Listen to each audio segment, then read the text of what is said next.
یہ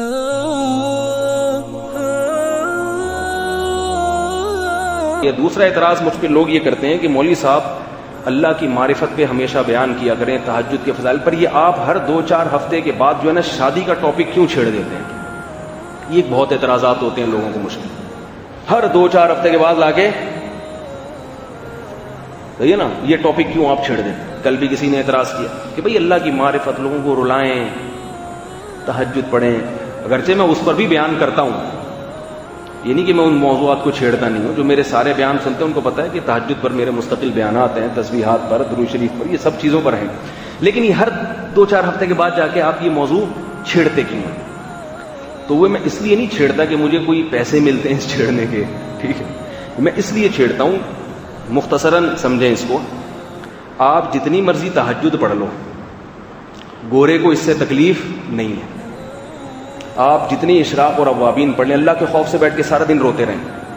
دیکھو ایک اصول یاد رکھو، علامہ ابن تیمیہ رحمۃ اللہ علیہ کا ایک قول ہے کہ اگر تمہیں حق کو پہچاننا ہے کہ حق کون ہے تو دیکھ لو کہ باطل کے تیروں کا رخ کس طرف ہے۔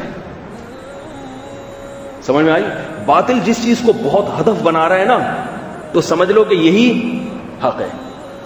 اس وقت الیکٹرانک میڈیا کے ذریعے امریکہ، برطانیہ اور جتنی اسلام دشمن طاقتیں ہیں، وہ سب سے زیادہ جس چیز کو فوکس کر رہے ہیں وہ یہ کر رہے ہیں کہ تمہارا خاندانی نظام تباہ و برباد ہو جائے، چاہے تم تہجد پڑھو، چاہے تمہارے داڑیاں ہوں، چاہے تمہارے پگڑیاں ہوں، چاہے تم نماز پڑھو، لیکن تمہاری بیٹیوں کی شادیاں نہ ہوا کریں، ان کے بوائے فرینڈ ہوا کریں۔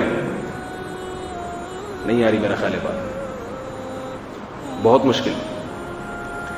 آپ ڈرامے دیکھ لیں، فلمیں دیکھ لیں، سب اسی طرح کی بنائی جا رہی ہیں، ان میں میسج دیا جا رہا ہے، میسج دیا، جلدی شادی غلط ہے، پہلے لڑکا اپنے پاؤں پہ کھڑا ہو جائے، یہ نیچ حرکت ہے، 4-4 10-10 سال منگنیاں۔ اور یاد رکھو، جس چیز کا اللہ، اس کے رسول اور فطرت نے جو حل بتایا ہے نا، وہ حل جب تک اختیار نہیں کرو گے، اس کے علاوہ آپ کچھ بھی کر لو، معاشرے میں بگاڑ رہے گا، کبھی بھی معاشرہ سنور نہیں سکتا۔ اب وہ کوشش کر رہے ہیں کہ بے حیائی، لڑکے لڑکیوں کا مخلوط اجتماع ہو، کو ایجوکیشن، تعلیم، دفتروں میں لڑکیوں کو لا کے باہر نکالا جائے، ان کو یہ میڈیا پہ ان کو سکھایا جا رہا ہے کہ مردوں کی شانہ بشانہ چلو۔ اس کا مقصد عورتوں کو آزاد کرنا نہیں ہے، انہیں کیا ملے گا ہماری عورتوں کو آزاد کر کے؟ اس کا مقصد ہے عورتوں کو کپڑوں سے آزاد کرنا، تاکہ مرد کو جب فری پھوکٹ میں اپنی ہوس پوری کرنے کے لیے سستے میں ایک عورت مل جائے گی تو وہ شادی کی پھٹیکیں نہیں پالے گا۔ اور عورت کو جو حقوق ملتے ہیں وہ بیوی بن کے ملتے ہیں، گرل فرینڈ بن کے نہیں ملتے۔ اور مرد کے جو مزے آتے ہیں وہ عورت کو بیوی بنانے میں نہیں آتے، وہ گرل فرینڈ بنانے میں آتے ہیں۔ تو یہ جو خواتین سب سے زیادہ مجھ پہ اعتراض کرتی ہیں، آپ ہر 2 ہفتے بعد شادی کا موضوع کیوں چھیڑتے ہیں؟ میں خواتین کے حقوق کے لیے یہ باتیں کر رہا ہوں، مردوں کو پھنسا رہا ہوں، مروا رہا ہوں میں۔ نہیں آ رہی میرا خیال ہے؟ گرل فرینڈ بنانے میں آدمی نہیں پھنستا ہے، گرل فرینڈ کا خرچہ بہت کم، حقوق بہت کم، مزے بہت زیادہ۔ گرل فرینڈ کا خرچہ یہ کہ 1000 روپے کا بیلنس ڈلوا دیں، یہ بھی آج کل سنا ہے وہی ڈلوا رہی ہے، ٹھیک ہے نا، یہ ٹینشن بھی ختم۔ ایک دفعہ پٹا لو، پھر آپ بیلنس نہیں ڈلواؤ گے، وہ خود بیلنس ڈلوائے گی، کیونکہ آج کل لڑکیاں جاب کر رہی ہیں، مرد بے روزگار گھوم رہے ہیں۔ اب وہ لوگ جو اگر ہمارے مخلص ہوتے تو مردوں کے روزگار کی طرف توجہ دیتے کہ یار مردوں کو ملازمت دی جائے، کیوں؟ مرد کمائے گا، عورت گھر میں کھائے گی، لیکن ان کے حقوق کہاں ہوتے ہیں؟ عورتوں کو آگے کیا جائے۔ عورتوں کو آگے کرو گے، فلپین والا حساب ہو جائے گا۔ فلپائن میں جا کے دیکھو، سارے مرد ہٹ حرام گھر میں پڑے ہوتے ہیں اور 100% بیویاں کما کے اپنے ہٹ حرام مردوں کو کھلا رہی ہیں وہاں۔ دبئی میں جا کے دیکھو نا، میں دبئی میں گیا تو اتنے فلپینی، میں حیران، میں نے کہ اور عورتیں ہی عورتیں، مرد نہیں ہیں۔ میں نے کہا ان کے بندے کہاں گئے؟ تو وہاں لوگوں نے بتایا کہ ان کے بندے ہٹ حرام گھر میں بیٹھ کے کھا رہے ہیں، یہ عورتیں دبئی کمانے کے لیے آئی ہوئی ہیں، یہ دبئی کمانے۔ یہی خدا کی قسم تمہارا کلچر آنے والا ہے، چاہے تم 4 مہینے لگاؤ تبلیغ میں، خانقاہوں میں بیٹھے بیٹھے بوڑھے ہو جاؤ، چلے کرو، اعتکاف کرو، ضربے لگاؤ، تہجد پڑھو، جتنے نوافل پڑھ لو، لیکن تمہارا خدا کی قسم لا الہ الا اللہ مستقبل اسی کی طرف جا رہا ہے، فیوچر تمہارا، اگر اس پہ بریک نہیں لگاؤ۔ اور ہمارے اکابر علماء کی توجہ ان مسائل کی طرف نہیں ہے، کیونکہ وہ ان چیزوں سے واقف ہی نہیں ہے، وہ واقع ان کو پتہ ہی نہیں بیچاروں کو ہو کیا رہا ہے۔ وہ سمجھ رہی بڑے نیک شریف شرفاؤں کا علاقے ہیں, سارے نیک پرہیزگار, کیونکہ ان سے جو لوگ کانٹیکٹ میں رہتے ہیں وہ سارے نیک شریف شرفا ہوتے ہیں.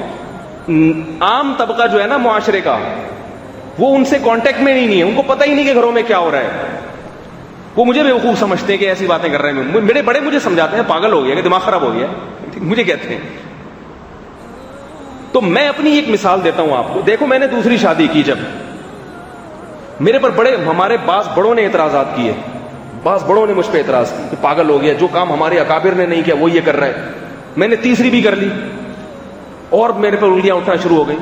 ایک دفعہ کیا ہوا کہ ہمارے بزرگ ایک مجلس میں بیٹھے ہوئے تھے, ایک بزرگ تھے جو میرے پیر و مرشد بھی ہیں, جو مجھے سمجھاتے تھے کہ یار یہ نہیں کرو, لیکن مجھے پتا ہے بھائی کسی کو پیر جو بنایا جاتا ہے شریعت پہ چلنے کے لیے بنایا جاتا ہے. تو میں سمجھتا تھا ہمارے پیر صاحب کو ان چیزوں کا ادراک نہیں ہے, اس لیے ان کو معذور ہیں اپنی جگہ, لیکن میں وہی کروں گا جو اللہ اس کے رسول کا حکم ہے. لیکن وہ ادب کی وجہ سے میں ان کے سامنے تقریر بھی نہیں کر سکتا تھا بیٹھ کے کہ میں ان کو سمجھاؤں, کہیں گے کل کا بچہ ہمیں سمجھا رہا ہے. تو ادب بھی تو, تمیز بھی تو کوئی چیز ہوتی ہے نا, ہر جگہ تھوڑی بڑوں کے سامنے بولا جاتا ہے. لیکن میں موقع کی تلاش میں تھا کہ کہیں مجھے موقع ملے تو مجھے ادب تمیز کے ساتھ بات کرنے کا موقع ملے. تو ہمارے بڑے بزرگ بیٹھے ہوئے تھے, ایک دفعہ دسترخوان پہ ناشتے پہ مجھے بلایا. انہوں نے BBC کے 2-4 نمائندے آئے ہوئے تھے, کوئی انٹرویو لینا تھا یا کیا تھا, اور بھی کچھ اپر لیول کے لوگ آئے ہوئے تھے, کچھ صحافی. میں ان لوگوں کے نام یاد نہیں رکھتا, مجھے نہیں پتا وہ کون تھا, نمائندہ کیا تھا, اسلام آباد کا تھا, کوئی زئی وئی کر کے ہوگا, چک زئی کچھ ہے نا, کوئی BBC کا کون ہے, ایک ہے اسلام آباد میں, اسلام آباد سے کوئی آیا ہوا تھا, اور کچھ اور بھی صحافی تھے بڑے اونچے لیول کے. میں نے کہا یا اللہ یہ بحث یہاں چھڑ جائے نا تو یہ بڑے بڑے لوگ ہیں, صحافی ہیں, یہ کون ہے, صحافی, یہ بڑے بڑے نمائندے ہیں, ان کا ذہن بن گیا تو ظاہر ہے یہ اخبار نکالتے ہیں, یہ تو میڈیا پہ ان کی بہت زیادہ ان کی سنی جاتی ہے. تو ہمارے استاذ نے میرا تعارف کروایا کہ یہ ہیں, انہوں نے 3 ہیں. تعارف میرا ہمیشہ یہی کرواتے ہیں. تو ان کے کان کھڑے ہو گئے, کیوں بھائی خیریت, چلو پہلی میں کوئی ایپ تھا, بچے نہیں ہو رہے تھے, یا کوئی لنگڑی لولی تھی تو دوسری کر لیتے. میں نے کہا نہیں, پہلی بالکل ٹھیک تھی الحمدللہ, فٹ فاٹ, دوسری بھی فٹ فاٹ, تیسری بھی اللہ کا بڑا فضل. تو انہوں نے کہا کیوں کی. میں نے کہا کہ یا اللہ مجھے ایسی بات کرنے کی توفیق دے جو بہت مختصر ہو اور بہت جامع ہو, کیونکہ ان کے پاس بھی ٹائم نہیں ہے اور اتنے اونچے لوگ پکڑائی میں نہیں آئیں گے, اور میں ابھی خطاب ان سے کروں گا, نیت اپنے پیر صاحب ہوں گے. یہ موقع بھی بار بار زندگی میں, ان کو جتنا مرضی ڈانٹ دو, بے ادبی بھی نہیں ہے, لیکن ان کے کان میں بھی بات پڑ جائے. وہ بہت بڑے آدمی ہیں, میں ساری زندگی انہی سے سیکھا ہے, میں نے جو بھی کر رہا ہوں. یہ نہ سمجھے کہ میں زیادہ پڑھا لکھا ہوں وہ کم ہے, لیکن بعض چیزوں کی بعض لوگوں کی بعض چیزوں کی طرف توجہ نہیں جاتی. تو انہوں نے کہا بھائی کیوں کی. میں نے کہا مجھے ایک بات بتائیں, میں نے عیاشی کے لیے کی ہے, فار ایگزامپل میں نے کیوں کی ہے, وہ مجھے بہت مزے اڑانے کا دل چاہ رہا تھا. وہ یہی کہیں گے نا یہ سنت کا تو نام لیا جا رہا ہے, اصل میں تو یہ ہے نا, بہت. میں نے کہا مجھے یہ بتائیں کہ جب میں نے دوسرے والوں کی طرف نکاح کا پیغام بھیجا, انہوں نے اپنی بیٹی مجھے کیوں دی؟ انہوں نے تو میری تقریریں نہیں سنی 4 شادیوں پر, انہوں نے تو میری 4 شادیوں پر کتاب نہیں پڑھی. انہوں نے اپنے فائدے کے لیے دی ہے یا میرے فائدے کے لیے؟ دنیا میں کوئی ایسا بیوقوف ہے جو اپنی بیٹی آپ کو آپ کے فائدے کے لیے دے, اپنا فائدہ اس کی نظر میں نہ ہو؟ ایسا ہے کوئی؟ ظاہر ہے ہر باپ پہلے اپنی بچی کا فائدہ دیکھے گا. تو انہوں نے کہا ظاہر ہے اپنے فائدے کے لیے دی ہوگی, ظاہر ہے. تو میں نے کہا کہ وہ ایسے آدمی کو کیوں دے رہے ہیں جس کے پہلی بیوی سے بچے بھی ہیں, صحیح ہے نا, بیوی بھی ہے, اور انہوں نے میری وائف کو بھی دیکھا کہ بھائی فٹ فاٹ ہے, کوئی معذوری نہیں, کوئی خدا نخواستہ کوئی بیماری نہیں ہے, اور انہوں نے دیکھا اور انہوں نے مجھ سے پوچھا کہ کیوں کر رہے ہو, جب پہلی بیوی فٹ فاٹ سب ٹھیک ٹھاک ہے تو کیوں کر رہے ہو؟ میں نے ان کے جواب میں کہا کہ یہ آپ کو اگر مجھ سے بہتر کمارا مل سکتا ہے تو آپ کو میرا مشورہ ہے کہ آپ پھر اس کو دیں, مجھے نہ دیں. نہیں یاری میرا خیال ہے بات بھائی, آپ یہ دیکھیں کہ آپ کو اگر مجھ سے بہتر کوئی مل سکتا ہے تو پھر آپ اپنی بیٹی کی شادی مجھ سے نہ کریں. میں بھی آپ کی جگہ ہوتا تو نہ کرتا یہ کام بھئی, آپ اپنے مفاد دیکھیں. تو انہوں نے کہا نہیں مل رہا, کیونکہ بچی طلاق یافتہ تھی. آئی بات سمجھ میں؟ وہ کہہ رہے ہیں 2 سال ہو گئے بیٹھے بیٹھے, بچے بھی ہیں 2 سال ہو گئے بیٹھے بیٹھے, رشتہ ہی نہیں آ رہا, اور جو آ رہا ہے وہ بوڑھے آ رہے ہیں. کسی بوڑھے کے حوالے تو نہیں کر سکتے، وہ 55 سال کوئی 60 سال. جوان آدمی کا کہہ رہے ہیں پہلی دفعہ آیا ہے، جو بالکل ینگ ہے. اس وقت میں بالکل ہی ینگ تھا، اب بھی الحمدللہ ہوں لیکن اس وقت بہت زیادہ تھا. جوان آدمی کا بالکل ایسے پلا پلایا، فٹ فاٹ، بال کالے ہو، یہ پہلی دفعہ آیا ہے، ورنہ آئی. تو میں نے کہا اگر آپ یہ سمجھتے ہیں کہ آپ مزید 4 سال انتظار کر لیں اور آپ کو مجھ سے بہتر کوئی مل سکتا ہے تو آپ اس سے کریں، میرے سے نہ کریں. آپ اور مجھ سے نہ پوچھیں کہ میں کیوں کر رہا ہوں، میں ویسے ہی کر رہا ہوں، ویسے ہی. ٹھیک ہے، میں جس نیت سے بھی کر رہا ہوں، بے شک عیاشی کے لیے کر رہا ہوں، لیکن اگر آپ کو مجھ پر اعتماد ہے کہ میں حقوق ادا کر لوں گا تو پھر آپ دیں، ورنہ اپنا دیں. تو 6 مہینے انہوں نے استخارے جو بھی نکالنے تھے انتظار کیا. 6 مہینے کے بعد انہوں نے کر دی. تو میں نے BBC والوں سے بولا کہ انہوں نے تو نہ میری تقریریں سنی، نہ میری کتاب پڑھی، کچھ بھی نہیں. ان کی سمجھ میں فوراً کیوں آ گیا؟ اس لیے کہ ان نے کمپیئر کیا کہ بھائی نہیں مل رہا. صحیح ہے نا؟ تو ان کو یہ 4 شادیوں کی ضرورت فوراً سمجھ میں آ گئی کیونکہ وہ بھگت رہے ہیں. میں نے کہا یہ 4 شادیوں کی مردوں کو ضرورت نہیں ہے، عورتوں کو ضرورت ہے. عورتوں کو، جس کو ضرورت ہوگی وہ لڑکی اور اس کا باپ مانے گا. کہتے ہیں نا اس کا تو باپ بھی مانے گا. جس کو ضرورت نہیں ہے اس کے سامنے 6 گھنٹے کی تقریریں کر لو، اس کی سمجھ میں نہیں آئے گا. ان کو ضرورت تھی، وہ سمجھ میں آنا، نمٹاؤ بھائی نے. پھر ان میں یہ بھی ہوا کہ لڑکی کے والدین نے، جو میری وائف ہے الحمدللہ، ان سے میرے 3 بیٹے ہیں، جن وائف کا میں قصہ سنا رہا ہوں ان سے الحمدللہ میرے ابھی 3 بیٹے ہیں. پھر میں نے کہا ان کی والدہ نے اور والد نے مجھ سے یہ بھی کہا کہ بیٹا ہمیں تو آپ سمجھ میں آ رہے ہو، بے شک دوسری کر رہے ہو، ہمیں پتہ ہے پہلی والا نہیں ملے گا ہمیں ڈھنگ کا، لیکن خاندان کو کیا منہ دکھائیں گے؟ ہمارا خاندان سب کیا کہیں گے؟ بھائی دوسری والے کو دے دیو، پہلے سے ہے. خاندان تو ایک اژدہے کی طرح چمڑ جاتا ہے نا. میں نے کہا اگر آپ کو سمجھ میں آ رہا ہے تو پھر آپ نہیں اپنے خاندان سے نمٹنا. یہ میری پھٹیک نہیں ہے، یہ کس کی ہے؟ آپ کی. آپ نے انکار کر دیا، میں کہیں اور ٹرائی کر لوں گا. تو دیکھو ان کو یہ بھی سمجھ میں آ گیا. انہوں نے پھر خود ٹوپی کرائی اپنے خاندان. 6 سال ہو گئے ان کے خاندان والوں کو معلوم اب تک نہیں ہے کہ یہ جو ہم نے بیٹی دی ہے اپنی، ایسے آدمی کو دیے جس کے نکاح میں پہلے سے بیوی موجود ہے. صرف والدین کو پتا ہے. نہیں آ رہی بات؟ تو ساری چیزیں سمجھ میں آ گئی. خاندان میں یہ شو کرایا، کما رہا ہے. ایک دفعہ تو میں بڑا پھنس گیا تھا، لاہور جانا تھا، دونوں سسرال میرے لاہور میں ہیں. تو یہ والی ساس نے بھی کہا وہاں نہ پتہ چلے کہ ایک اور ہے. وہ پہلی والی ساس نے بھی کہا، انہوں نے بھی یہ، صحیح ہے نا، تھوڑی تیسری والی جو ہے انہوں نے بھی یہ کہا کہ پتہ نہ چلے. اب میں دونوں کو لے کے چلا گیا.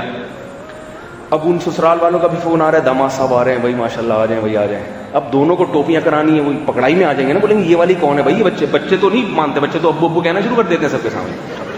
بچوں کو جتنا مرضی سمجھاؤ بھائی، چاچا بول دو، ماموں بول دو، تو پکڑے جائیں گے.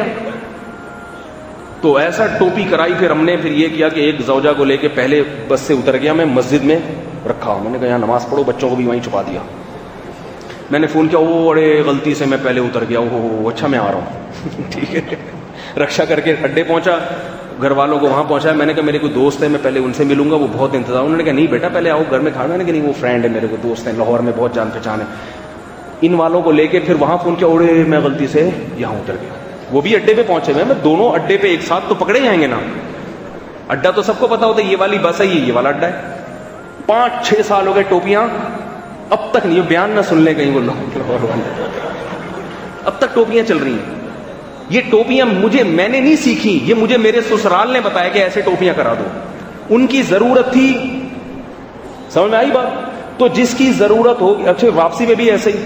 اب واپسی پہ تو وہ ہمیں اڈے وہ والے بھی چھوڑنے آ رہے ہیں، یہ والے بھی اڈے چھوڑنے آ رہے ہیں. اب پکڑے جائیں گے. تو بڑی مشکل سے ٹوپی کرائی. بھائی نہیں چھوڑنے جاؤ، میں نے پہلے اپنے دوست کے گھر جانا ہے، وہاں دعوت ہے، ہمیں وہیں چھوڑ دیں آپ. تو وہیں ایسے ہی چلے گئے. لاہور میں جان پہچان تو ہے بہت، ہر جگہ کوئی نہ کوئی سلام دعا تو ہو جاتی ہے. تو ایسے ٹوپی شوپی کرا کے اڈے پہ پہنچے ہیں. دوسرے والے آ گئے. تو ان والوں کو پہلے بس سے میں نے بولا کہ دنیا چھوڑ دینا، بس نہیں چھوڑنا. ایسا نہ ہو کوئی بچہ نکل کے آ جائے، ابو وہ بولیں گے یہ کیا ہے، یہ کون ہے بھائی. میں نے کہا میں پہچاننے سے انکار کر دوں گا. بولوں گا بھائی میرے کو ایسا نہ ہو کہ بولو کہ یہ کیا ہے. تو جو ہے میں نے کہا باہر نہیں نکلے کوئی. تو وہ پھر دوسرے والے آئے ہونا، ہاں بھیا ہمیں وہ سمجھ رہے ہیں اکلوتا داماد ہے ماشاءاللہ ہمارا، اکلوتا ہی ہے، اکلوتا ہی سمجھو. ایسے والے والا چلے گئے. لاہور کوئی روز روز تھوڑی جانا ہوتا ہے. آئندہ کبھی گئے تو پھر ٹوپی کرا دیں گے. تو یہ ٹوپیاں بھی انہوں نے سکھائیں. پھر میں نے یہ بھی کہا کہ میرے خاندان کے بھی سارے افراد راضی نہیں ہیں, میری والدہ نہیں آئیں گی شادی میں. تو اب وہ لڑکی والے پریشان, ماں باپ کے, بھائی ماں کے بغیر کیسے, ہم ارے ماں نہیں آئے گی شادی کر دیں, یہ کیسے ہو سکتا. مطلب ہے کہ ہم تو راضی ہیں, چلو ہمیں تو آپ سمجھ میں آ رہے ہیں کہ بھائی کانفیڈینس ہے, آپ رکھ لو گے, کوئی مسئلہ نہیں ہے. اور میں نے کہا کہ بھائی میری والدہ بعد میں راضی ہوں گی, لیکن کرنے میں کوئی دوسری میں کوئی نہیں شریک ہوتا. تو اس میں پھر یہاں سے کمیٹی کے جو نائب صدر تھے ان کو میں اپنا بھائی بنا کے گیا, یہ میرے بھائی ہیں. انہی کی وائف ہماری بھابھی یا چاچی بن گئی, بھابھی بن گئی. ایک دو ادھار خواتین انہیں بارات جا رہی ہے. صرف والدین کو پتا ہے کہ بھئی یہ اوریجنل نہیں ہے, لیکن جھوٹ تو جھوٹ ہوتا ہے. وہ جو بڑے بھائی بن کے گئے ان کا نام بھی طارق تھا. وہ بھی کیا تھا. اب وہاں جا کے سب کہہ رہے ہیں طارق بھائی. میں نے ایک دم ہمیں خیال آیا کہ دو بھائی, میرا نام بھی طارق, وہ کہیں گے یہ رشتے دار ان کے بولیں گے کہ یہ دو بھائیوں کا نام ابا نے طارق نام کیسے رکھا, دو بھائیوں کا نام طارق. تو پھر ہم نے وہاں ان کا نام وقتی طور پہ تبدیل کیا. بولے کچھ بھی بول لو, 5 منٹ کے 10 منٹ کے اس کے بعد نکلو یہاں سے تم لوگ. بھانڈا جو دوست احباب گئے تھے نا ان کو بولا یار طارق طارق نہیں بولو. تو خیر ہو گیا سب, اللہ کا شکر ہے, اولاد ہو گئی میری. 1 سے 4 بیٹیاں, 1 سے 3 بیٹے, ٹھیک ہے نا. تو میں نے ان بی بی سی والوں کو سمجھایا, میں نے کہا جس کو یہ ضرورت, جس باپ کو ضرورت ہوگی نا, اس کو یہ 4 شادیوں کا فلسفہ فوراً سے پہلے سمجھ میں آئے گا. اور میں نے کہا میرے جیسے آدمی کا کر لینا اس کی علامت ہے کہ قوم کو ضرورت ہے, ورنہ میرے اندر کون سے سرخاب کے پر لگے ہوئے ہیں. سب سے پہلے تو دیکھا جاتا ہے گاڑی, دولت, یہ سب. جب پتا چلے گا مسجد کا امام ہے تو امام کا تو سن کے ویسے ہی لوگ بھاگ جاتے ہیں, ٹھیک ہے نا. اور میرا ایک سسرال گرین چینل بھی ہے. گرین اور وائٹ چینل جو ہے نا, گرین والے نے وائٹ والی کو دے دی اس لیے کہ ضرورت تھی بھائی, گرین میں نہیں مل رہا کوئی ہمیں, چلو وائٹ ہی چلے گا, ٹھیک ہے. وہ دیوبندی بریلوی اپنی جگہ. میں جب ان کے گھر گیا تو یا رسول اللہ اور یا حبیب اللہ اور سارے تعویذ. ہمارے سسر صاحب جو تھے نا, میرا جب رشتہ لینے آئے تھے تو ہری پگڑی پہن کے آئے تھے میرے بیان میں.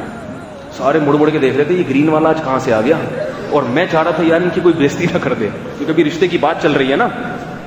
تو ان کے دھاگے واگے, وہ اتنے سارے گھر میں دھاگے.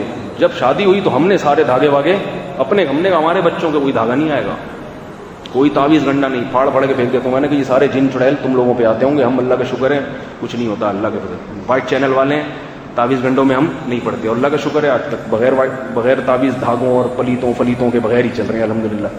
تو میں اس لیے اتنا چیخ رہا ہوں کہ اللہ کے بندو, میں نے ان بی بی سی والوں سے کہا, میں نے کہا اگر میں نہیں کرتا تو آپ کے پاس اس کے علاوہ کوئی آلٹرنیٹ آپشن, ایسی سینکڑوں عورتوں کے لیے جو گھروں میں بیٹھی ہوئی بوڑھی ہو رہی ہیں, جن کی عمریں نکلی جا رہی ہیں, آپ کے پاس کوئی آپشن ہو تو آپ بتا دیں. نہیں ہے کسی کے پاس آپشن, تو پھر باتیں پھینکنے سے کوئی فائدہ نہیں ہے. تو یہ ہمارا نظام برباد ہو رہا ہے. یہ تو ایک نہیں لاکھوں عورتیں اس طرح. امت اخبار کی رپورٹ ہے 2 کروڑ عورتیں تو وہ ہیں جو آن دا ریکارڈ ہیں پاکستان میں. 2 کروڑ لڑکیاں جو بیٹھے بیٹھے گھروں میں بوڑھی ہو گئی ہیں, کنواری, شادی کے انتظار میں. تو یہ سب ہماری ہی نسل میں پیدا ہونے والی بیٹیاں ہوں گی, اللہ معاف فرمائے, ہم سب کو حفاظت کرو. تو اس نظام کو بچانا ہے, یہ سب سے زیادہ اس کو میں فوکس کر رہا ہوں کہ بھائی اس کو تو بچاؤ. یہ جب ہی ہوگا کہ جب بروقت لڑکے کی شادی ہو, لڑکیوں کی بروقت شادی ہو, اور لڑکا کرے گا تو ہوگا. اب میرے بیان سن کے لوگوں پہ اثر جو ہو رہا ہے نا, اتنا فائدہ ہو گیا.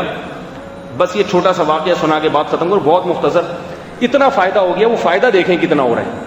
کمپنی کے مینیجر کا فون آیا کچھ دن پہلے, مولوی صاحب آپ نے میرے ولیمے میں لازمی آنا ہے, بھائی میں گاڑی بھیج رہا ہوں, آنا ہے. میں نے کہا کیوں؟ کہہ رہے میں آپ کا بیان سے متاثر ہو کر شادی کر رہا ہوں, ورنہ میرا بھی شادی کا پروگرام نہیں تھا.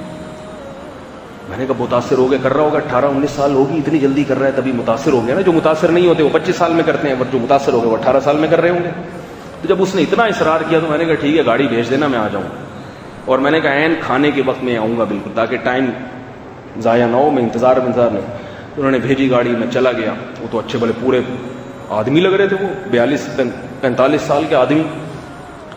میں نے کہا آپ نے میرے بیان سے متاثر ہو کر شادی کی؟ کہہ رہے جی.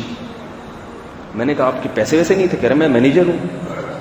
گاڑی سے بھی لگ رہا تھا کوئی مالدار آدمی ہے. تو میں نے کہا یعنی اگر متاثر نہ ہوتے, کہہ رہے پھر ابھی تھوڑی شادی کی ایج تھوڑی ہے, 40-42 سال, تو ابھی تو تھوڑا ٹائم لگے گا. لیکن میں نے ایک دن سنا, میرا میٹر گھوم گیا, میں نے کر لو یار.